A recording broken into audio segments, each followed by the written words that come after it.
ওয়ামা খালাকতুল জিন্না ওয়াল ইনসা ইল্লা লিয়াবুদুন। মানুষ এবং জিনকে আল্লাহ তাআলা সৃষ্টির উদ্দেশ্য বর্ণনা করলেন লিয়াবুদুন। মানুষকে খেদমতের জন্য নয়, মানুষকে আল্লাহ তাআলা বানাইছেন ইবাদতের জন্যে। মানুষই একমাত্র প্রাণী যারা ইবাদত করবে। এই কারণেই মানুষের শিক্ষা দীক্ষার দরকার আছে, অন্যান্য হাইওয়ানের শিক্ষা দীক্ষার দরকার নেই। বিড়ালের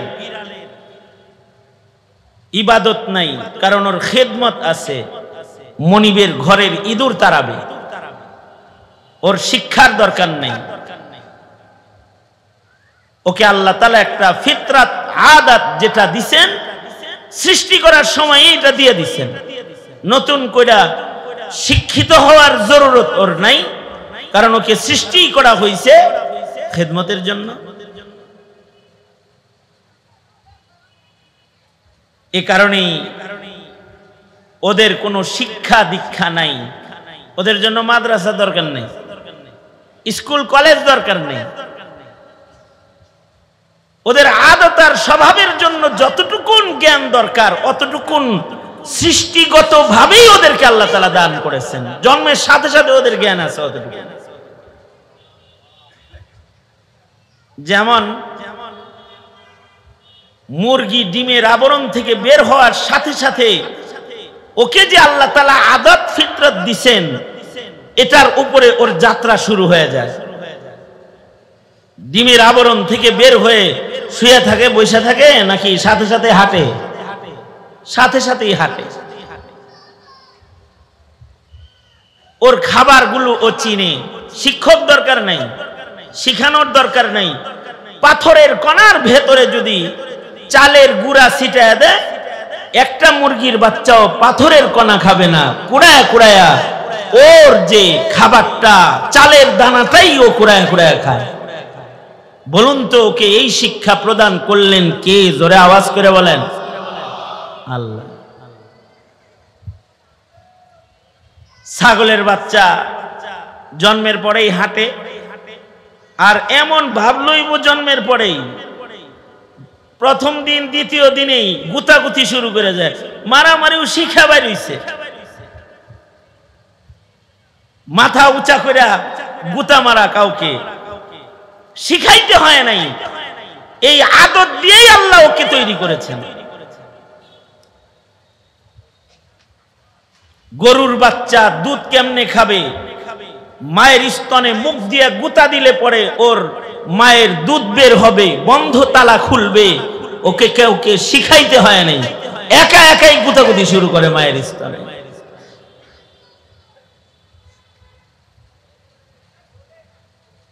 মাছ জন্মের পরেই সাঁতার কাটে। মা যেমন করে সাঁতার কাটে ওইভাবেই সাঁতার কাটে, কারণ সৃষ্টিগত ফিতরাত আর আদাত ওকে দিয়ে দেওয়া আছে। বাইরে ওইভাবে সাঁতার শুরু করে আর ডুবানো শুরু করে। শৈলের পোনা দেখবেন, শৈল যেমনে যায়, কেবল ভূমিষ্ঠ হওয়া বাচ্চাগুলা মায়ের সাথে ওইভাবেই যায়।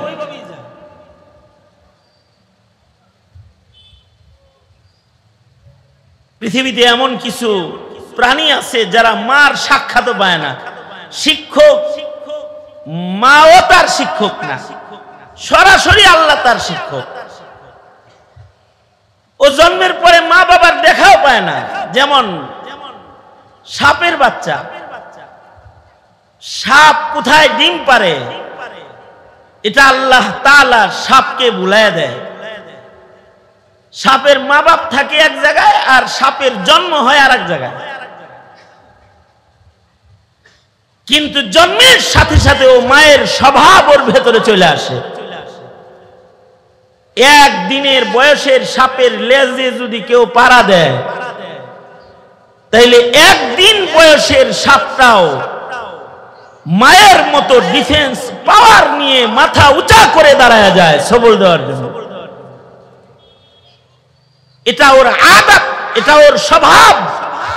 এর জন্য কোনো শিক্ষকের দরকার নেই। বিজ্ঞানীরা আবিষ্কার করেছে এমন কিছু মাছ আছে যে মাছগুলোর জন্ম হয় এক জায়গায় কিন্তু বসবাস করে আরেক জায়গায়। সাগরে এমন কিছু মাছ আছে যে মাছগুলোর জন্ম হয় আটলান্টিক সাগরে। এক প্রকৃতির মাছ আছে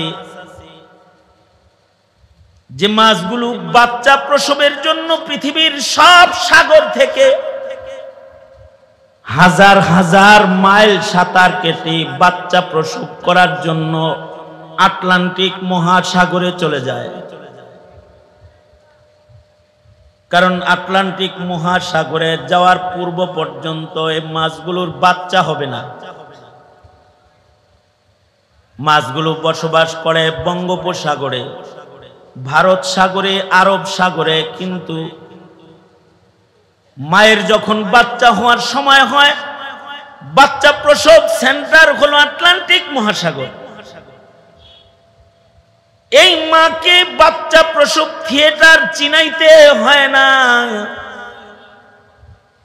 এই মাছগুলো ফিতরাতান জন্মের সাথে সাথে ওরা ওর মার বাড়ি এবং ওরা ওর মৃত্যুর কূপ কোনটা, মরণের জায়গা কোনটা, এটাও ওরা জানে। এ কারণে বাচ্চা প্রসব কোথায় হবে তাও ওরা জানে। পেটে বাচ্চা আসলে মাছগুলো সাঁতার কেটে কেটে 4000 মাইল 3000 মাইল সফর করে আটলান্টিকের ভয়াল পয়েন্টে বাচ্চা প্রসব করার জন্য চলে যায়। কারণ ওরা জানে ওরা যদি বঙ্গোপসাগরে থাকে ওদের পেটের বাচ্চা বের হবে না। এবং এটাও ওরা জানে যে ওরা বঙ্গোপসাগর থেকে আটলান্টিকে যাওয়ার পরে ওরা আর নিজের বাড়ি ফেরত আসতে পারবে না। কারণ এই মাছগুলো বাচ্চা হওয়ার সাথে সাথে মা মাছগুলো সাগরের আটলান্টিকের ভয়াল পয়েন্টেই ওদের মৃত্যু হয়ে যায়। একদিকে ওর পেট থেকে হাজার হাজার বাচ্চা জন্মায়, আরেক দিক দিয়ে এই মায়ের মৃত্যু আটলান্টিক মহাসাগরে হয়ে যায়। আশ্চর্য এই মাছের বাচ্চাগুলা, ওরাও জানে আমরা জন্মাইছি আটলান্টিকে, কিন্তু এই আটলান্টিক আমাদের জন্য বসবাসের জায়গা না। আমাদের মায়ের বাড়ি যেখানে, সেখানে গেলে আমরা কিছুদিন বাঁচবো, সেখানে আমাদের বিয়ে শাদী হইব, পেটে বাচ্চা হইব। আটলান্টিকে আমাদের মরণ আছে কিন্তু বিয়া নাই। এই ছোট মাছগুলো আটলান্টিক মহাসাগর থেকে বাঁচার জন্য, দুনিয়ার জিন্দেগি যাপন করার জন্য ওরা আটলান্টিক থেকে সাঁতার কেটে যার যার মায়ের বাড়ি আসে। যার মা ভারত সাগর থেকে গেছে তার বাচ্চাগুলো মায়ের সাঁতার কাটার ম্যাপ ধরে ধরে মায়ের বাড়ি ভারত সাগরে আসে।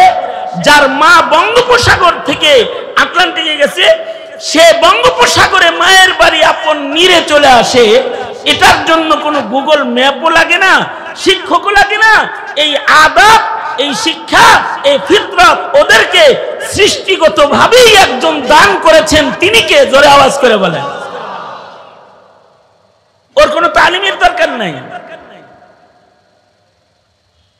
হাঁসের বাচ্চাগুলো মুরগির পেটের নিচে জন্মায়। মুরগি হাঁসের বাচ্চাকে নিজের বাচ্চা মনে করে অনেক কিছু শিখাইতে চায়। আর সিল আসলে পরে পালন লাগবো এগুলো শিখায়। কিন্তু হাঁসের বাচ্চাগুলো মুরগির সাথে চলে না। ওরা মুরগিকে ছেড়ে পানির ভেতরে চলে যায়। তখন মা পানির পারে দাঁড়ায় চিৎকার করে, যাস না, যাস না, একটু বড় হয়ে যাস না, আমার কাছে থাক। তো করে চিলে লয়ে যাইব, আমি পাখনা দিয়ে ঢাকমু, যাস না। হাঁসের বাচ্চা তখন পানিতে নেমে মাকে বলতে থাকে, মা তোমার ডানার পাহারা আমার লাগবে না, কারণ তোমার সাথে যেগুলো আছে ওইগুলা তোমার আসল পোলার, আমি তোমার রেজাই পোলা। রেজাই আমার জন্ম তোমার পেটের তাপে হইলেও আমি তোমার বাচ্চা না, আমি হাঁসের বাচ্চা। আমাকে চিলের আক্রমণ থেকে বাঁচার জন্য তোমার ডানার নিচে যাইতে হবে না। চিল আসলে খাবার যে পানির নিচ থেকে ডুবায়া খাই, চিলাইলে পরে ওইখানে যায় পালাম, আমারে খুঁজে পাইতো না। যাওগা তুমি। এই বাচ্চাগুলো ওদের আদত ফিতরাতের উপরেই পানির উপরে ভাসতে থাকে, আর পানির নিচের খাবার কুড়ায় কুড়ায় ওরা খায় কোনো শিক্ষা ছাড়া। মানুষের বাচ্চাকে যদি ছেড়ে দেন, জন্মাইছস এবার হাটে একা একা খা, তো এটা মরে যাইব।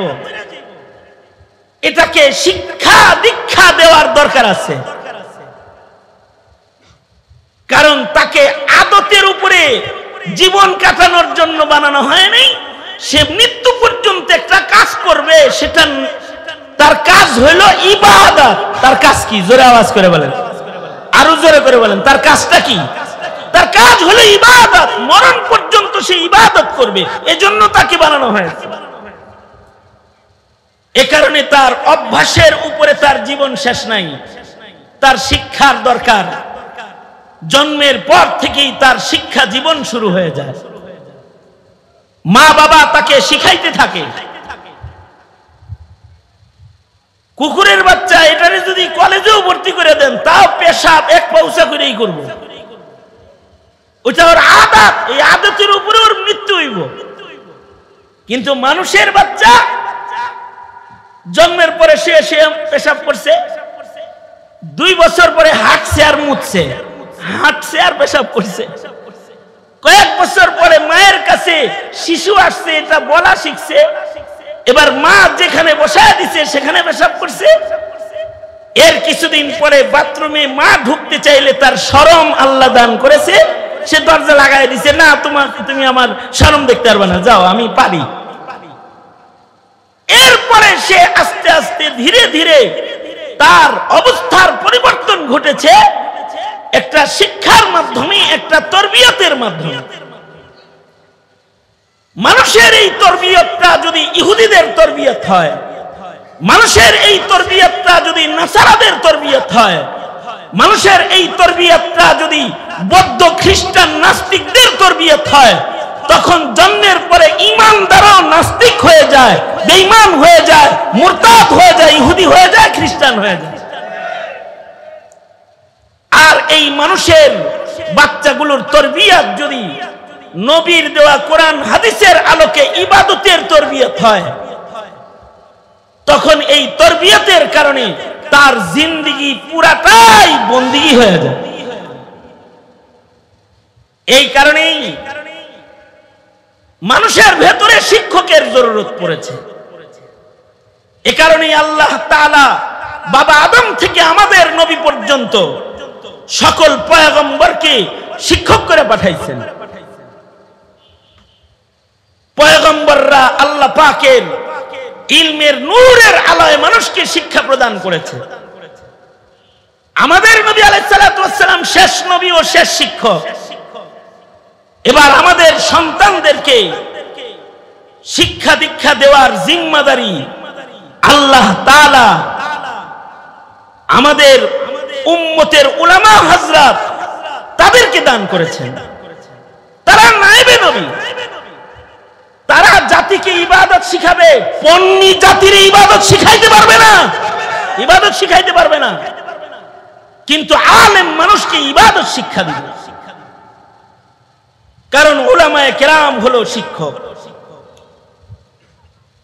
মানুষের ভেতরে যেই মানুষগুলা শিক্ষক এবং শিক্ষার মূল্যায়নকারী, তারা হলো আহলুস সুন্নাতি ওয়াল জামাআহ। তারা মৃত্যুর পরে আল্লাহর জান্নাতে চলে যাবে ইবাদত করতে করতে। আর যারা এই শিক্ষক মানে না, হাইওয়ানের মতো আদত অভ্যাসের উপরে জীবন কাটায়, উলাইকা কাল আনআমি বাল হুম আদাল, আল্লাহ তাআলা তাদেরকে পশুর চেয়ে নিকৃষ্ট বলেছেন। মৃত্যুর পরে তারা আল্লাহর জান্নাত পাবেন। এ কারণে কোনো মানুষই তার নিজের ইচ্ছায় ইচ্ছা মতো স্বাধীন, আমি আমারটা খাই, আমি আমারটা পড়ি, আমার দেহ আমার ইচ্ছা যেমনে খুশি সেমনে রাখবো, আমি আমার হায়াত যেমনে খুশি এমনে কাটাবো, এই স্লোগান স্বাধীনতাবাদী নারীরা দিয়ে তারা উলঙ্গপনাকে আপন করতে চায়। কিন্তু আল্লাহ বলেন তুমি স্বাধীন নও, তুমি পরাধীন, তুমি আমার অধীন, তোমাকে ইবাদত করার জন্য বানানো হয়েছে। আমি যেটা পছন্দ করি তুমি সেটা করবা, আমি যেটা পছন্দ করি না সেটা তুমি করতে পারবে না। এই মাসআলাটা যারা বুঝবে এবং আল্লাহর গোলামির উপরেই হায়াতকে সজ্জিত করবে, তারা মৃত্যুর সাথে সাথে মরণ দরজা দিয়া আল্লাহর জান্নাতে তারা প্রবেশ করবে। আর এইটা যারা বুঝবে না তাদের ঈমানের হায়াত হবে না, আল্লাহর পছন্দের হায়াত তাদের হবে না, মৃত্যু দরজা তাদের জন্য দোজখের দরজা হয়ে যাবে। এ কারণে আল্লাহ তাআলা বলেন ওয়া'বুদ রাব্বাকা হাত্তা ইয়াতিয়াকাল ইয়াকিন, নিশ্চিত মরণ তোমার কাছে আসা পর্যন্ত তুমি ইবাদত করবে একজনার। তিনি কে? জোরে আওয়াজ করে বলেন তিনি কে? আল্লাহ পাকের গোলামি করতে করতে মরণ পর্যন্ত পৌঁছতে হবে। মানুষের ইবাদত মাপ নাই, মরণ পর্যন্ত তার এক নাম্বার কাজ হলো ইবাদত। অর্থাৎ আল্লাহ যে কাজ করতে বলেছেন সে কাজ সে করবে, আল্লাহ যা মানা করেছেন তার থেকে সে বিরত থাকবে। মহান আল্লাহ তাকে 5 বেলার নামাজ পড়তে বলছেন, পড়বে। 1 মাস রোজা রাখতে বলেছেন, রাখবে। প্রতিদিন কোরআন তেলাওয়াত করে মহান রবকে খুশি করবে। হালাল আর হারামের তমিজ করে চলবে। শরীয়তের পাবন জিন্দেগি সে গড়বে। শরীয়তের পাবন জিন্দেগি, তার পুরা জিন্দেগিটাকে ইবাদতের নকশা মতো সে সাজাবে। মানুষের ভেতরে যে মানুষটা ইবাদত দিয়ে নিজেকে সুসজ্জিত করবে, মহান আল্লাহ জান্নাতে নিজে মেজবান হয়ে তাকে আল্লাহর জান্নাতে চিরদিনের হায়াত দিয়ে কাছে রাখবে। সুতরাং স্বাধীন আর আজাদি জিন্দেগির নাম ইনসানিয়তের জিন্দেগি না। অনেকে মনে করে আমার কাম রাজনীতি। যদি বলে যে কি করেন, আমি রাজনীতি করি। হে রাজনীতিই করে, ইবাদত করে না, না নামাজ পড়ে, না জিক্র আজকার করে, না তার জিন্দেগিতে ইবাদতের কোনো কিছু আছে। অনেকে যদি বলেন কি করি, কি করেন, ব্যবসা করি। সে সারা জীবন ব্যবসা করেই কাটায় দিছে, দোকানদারি করছে, চাকরি করছে, আল্লাহর কাম একটাও করে নাই। যেই মানুষটা আল্লাহর হুকুমে ইবাদত একটাও করে নাই, বলুন তো সে কি জিতছে না ঠকছে? সৃষ্টির উদ্দেশ্যকে সে নস্যাৎ করছে, নষ্ট করছে। আমাদের প্রজন্ম যেন নিজের জিন্দেগিকে নিজের ইচ্ছা মতো চলে, হাইওয়ান জানোয়ার না হয়, এজন্য একটা শিক্ষা কিয়ামত পর্যন্ত জমিনে লাগবে। সেটা হলো মাদ্রাসার শিক্ষা, কোরআনের শিক্ষা, ইলমে দ্বীনের শিক্ষা। সেই ইলমে দ্বীনের শিক্ষাটা নিজের সন্তানকে দেওয়া প্রতিটি মুসলমানের উপরে ফরজ। আমরা বলি না আপনারা আপনাদের সন্তানদেরকে ইঞ্জিনিয়ার বানাবেন না, ডাক্তার বানাবেন না, এটা বলি না। আমরা বলি আপনার সন্তানকে ইঞ্জিনিয়ার বানান, ডাক্তার বানান, তাদেরকে দার্শনিক বানান, কিন্তু তাদেরকে বেঈমান বানায়েন না, বেঈমান বানায়েন না, এইটা বলি। যদি আপনার সন্তানকে ন্যূনতম কিছু ধর্মীয় শিক্ষা আপনি না দেন, তাহলে সে এমন ভ্রান্ত পথের পথিক হয়ে যাবে যে তার ইবাদতের জিন্দেগি নষ্ট হয়ে পাপের জিন্দেগি সে আপনায় নিবে। তাহলে তো তার জিন্দেগি বাদ হয়ে গেল। ওই পরিমাণ ইলমে দ্বীন যেটার মাধ্যমে বাতিল চিনা যায়, যেটার মাধ্যমে ঈমান রক্ষা করা যায়, অতটুকু ইলমি দ্বীন শিক্ষা দেওয়া সব মুসলমানের উপরে ফরজ। তার সন্তানদেরকে শিখাবে। এই মাদ্রাসা, যে মাদ্রাসার আয়োজনে মাহফিল, তারা ঘোষণা দিল আমরা কোনো দান টান নেই না। ওই যে তারা জাতির চাহিদা পূরণ করে, কেউ যদি তার ছেলেকে ডাক্তার ইঞ্জিনিয়ারও বানাইতে চায়, তো তারা জেনারেল শিক্ষাকে শিক্ষার সাথে মিশায় রেখেছে, যে তার সন্তানটা একদিক দিয়ে ডাক্তার হয়ে যাবে, আর একদিক দিয়ে হাফিজুল কুরআন হয়ে যাবে। বিশেষ আয়োজনে তারা এই ব্যবস্থাপনা রেখেছে। এইটা একটা মহল্লা এলাকার জন্য অনেক জরুরি। আমরা এখন যেখানে যাই সেখানেই বলি, আগে বলতাম যে মাদ্রাসা করো, এখন বলি মাদ্রাসাও করো, স্কুলও করো। কারণ এখনকার মাদ্রাসাগুলো শুধুই মাত্র দ্বীন শিখানোর কেন্দ্র, আর স্কুলগুলো, কলেজগুলো নাস্তিকতা শিখানোর কেন্দ্রে পরিণত হয়েছে। যে তারা 11 বছর লেখাপড়া করার পরে নবী চিনে না, ইসলাম চিনে না, আখিরাত চিনে না, ইবাদত চিনে না। আমি এজন্যে এই মাদ্রাসার সার্বিক অবস্থা দেখে আমি আনন্দিত। আমি মাদারেসে কওমিয়ার বুনিয়াদের যেমন পাহারাদার, অথবা মাদারেসে কওমিয়ার কেন্দ্র প্রতিটি গ্রামে গ্রামে হোক, এটা যেমন চাই। স্কুল, কলেজ, ইউনিভার্সিটিগুলো নাস্তিকদের দখলে নিয়ে আমাদের সন্তানকে সত্য থেকে দূরে সরানোর যে চক্রান্তের জাল ফেলে রেখেছে, তাদের মোকাবেলায় আমি এখন এটাও চাই যে আমাদের নিয়ন্ত্রণের স্কুলও দরকার, কলেজও দরকার, ইউনিভার্সিটিও দরকার। যেখান থেকে জাতিকে ডক্টরেট ডিগ্রির পাশাপাশি হিজবুত তাওহীদ চিনার যোগ্যতাও তাকে দিয়ে দেওয়া হবে, তাকে কাদিয়ানি চিনার যোগ্যতা দিয়ে দেওয়া হবে, তাকে বিদআত চিনার যোগ্যতা তার ভেতরে স্থাপন করে দেওয়া হবে। সুতরাং শিক্ষার কিন্তু বিকল্প নাই। তবে সব শিক্ষা মানুষকে মানুষ বানায় না, সুশিক্ষাই মানুষকে মানুষ বানায়। যেই শিক্ষা ইলমি দ্বীন, এই শিক্ষা মানুষকে মানুষ বানায়। আর শুধুই মাত্র জাগতিক শিক্ষা মানুষকে পশুত্বের দিকে আগায় দেয়, ইবাদতের দিকে অগ্রসর করতে সাহায্য করে। এ কারণে আপনারা আপনাদের প্রজন্মের প্রতিটা সন্তানকে ইলমি দ্বীন শিখাবেন। যারা নিজেরা ছেলেবেলায় মাদ্রাসায় পড়ে দ্বীন শিখতে পারেন নাই, তাদের জন্য আমাদের মুরব্বীরা চলতে ফিরতে মাদ্রাসা দাওয়াত তাবলীগ করে গেছে। মাসে 3 দিন সময় দাওয়াত তাবলীগের সাথে একটু লাগান। কাকে ঈমান বলে, কাকে ইবাদত বলে, নামাজের ইবাদতের ফজিলত কি, রোজার ফজিলত কি, হজের ফজিলত কি, সুন্নতের ফজিলত কি, আপনার জিন্দেগিতে যতটুকুন ইলম দরকার অতটুকুন দাওয়াত তাবলীগের 6 উসুলের ভিতরে আছে। বুড়া বয়সেও আপনি যদি শিখালন, মরণকালে তৃপ্তি সহ ইবাদত করে মরতে পারবেন।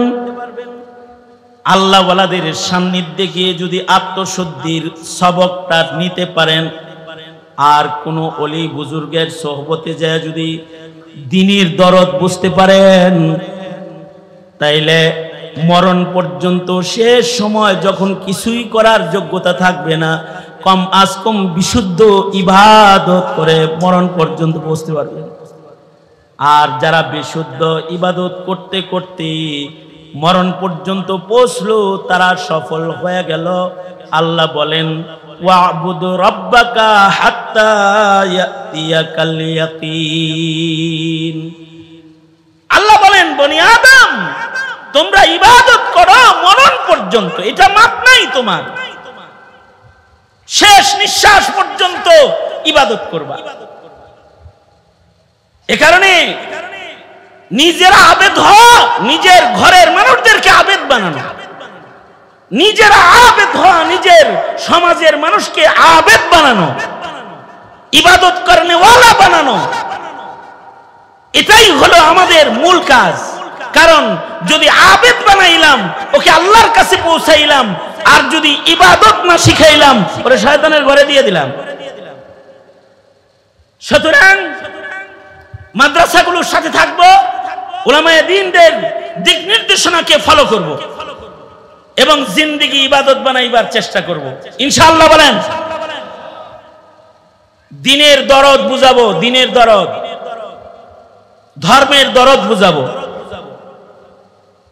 দীর্ঘদিন এক জগদ্দল পাথর আমাদের মাথার উপরে চেপে বসেছিল, যারা হিন্দুত্ববাদ শিখায়েছে কিন্তু ইবাদত ইসলাম শিক্ষা দিতে তারা বাধা দিয়েছে, ওয়াজ নসিহতে তারা বাধা ছিল, তারা দাওয়াত ও তাবলীগের ময়দানে রক্ত ঝরাচ্ছে। তাদের কারণে হক্কানি উলামায়ে কেরামকে জেল খাটতে হয়েছে। অবশ্য তারা বহুত্ববাদ আর হিন্দুত্ববাদ প্রতিষ্ঠায় স্কুল কলেজের শিক্ষা সিলেবাসকে পর্যন্ত তারা পরিবর্তন করেছে। আল্লাহ পাক রহম করছেন, এই জগদ্দল পাথর আমাদের মাথার উপর থেকে গেছে, কিন্তু আমরা এখনো শান্তি পাই নাই। খুব দুঃখ পেয়েছি আজ, আওয়ামী লীগের আমলে ওয়াজে বাধা দিয়েছে, কিন্তু রক্তের বিনিময়ে এই দেশ স্বাধীন করলাম আমরা, আর এখনো একটি চক্র প্রশাসনকে ব্যবহার করে আমাদের মাহফিল বাধাগ্রস্ত করতে চায়। ওরা কার কথায় চলতে চায়? ওরা কি দিল্লির কথায় চলতে চায় নাকি? এটা প্রশ্ন আমার। সুতরাং আমরা তো আমাদের সন্তানকে ঈমান ইবাদত শিখাবই। এই দেশ মুসলমানের দেশ, ইসলাম আর মুসলমানের স্বার্থের কথা উলামায়ে কেরাম বলবেই, কারণ উলামায়ে কেরাম জমিনে ভিনদেশী প্রভুদের রাজনীতি করে না। উলামায়ে কেরাম আল্লাহর জমিনে আল্লাহর খেলাফত প্রতিষ্ঠার আন্দোলন করে জীবন শেষ করে। মুহতারাম হাজিরিন, একটা সময় এসেছে এখন আবার পরিবর্তনের, শিক্ষা সিলেবাস পরিবর্তনের, মুসলমানের সন্তানকে ইবাদত শিখাইবার পরিবর্তনের একটি সময় এখন আবার এসেছে। অবশ্যই এই দেশে তারাই রাজনীতি করবে, তারাই এই দেশের নেতৃত্ব প্রদান করবে যারা ইসলামকে ভালোবাসবে। যাদের ইসলাম পছন্দ হয় না তাদের এদেশ ছেড়ে কখনো দিল্লি কখনো ওয়াশিংটন চলে যেতে হবে। শাহজালালের মাটিতে তাদের জায়গা হবে না, জায়গা হবে না তাদের। সুতরাং আমরা মুসলিম হিসেবে দায়িত্ব আদায়ে উলামায়ে দ্বীনদের সাথী হব ইনশাআল্লাহ। বলেন আল্লাহ আমাদের সবাইকে কবুল আর মঞ্জুর করেন এবং আমাদের প্রজন্মকে দ্বীন ও ইবাদত শিখাইবার তৌফিক দান করেন। রাত 12:30টারও বেশি হয়ে গেছে। উলামায়ে দ্বীন একের পর এক বয়ান করেছেন। আমি সংক্ষিপ্ত যে মানুষ সৃষ্টির মাকসাদ আপনাদের কাছে পেশ করলাম, এটি বুঝার এবং দ্বীনদারিকে গ্রহণ করার তৌফিক সকলকে আল্লাহ তাআলা দান করেন। আজকের মজলিসের সভাপতি মুরব্বী হযরত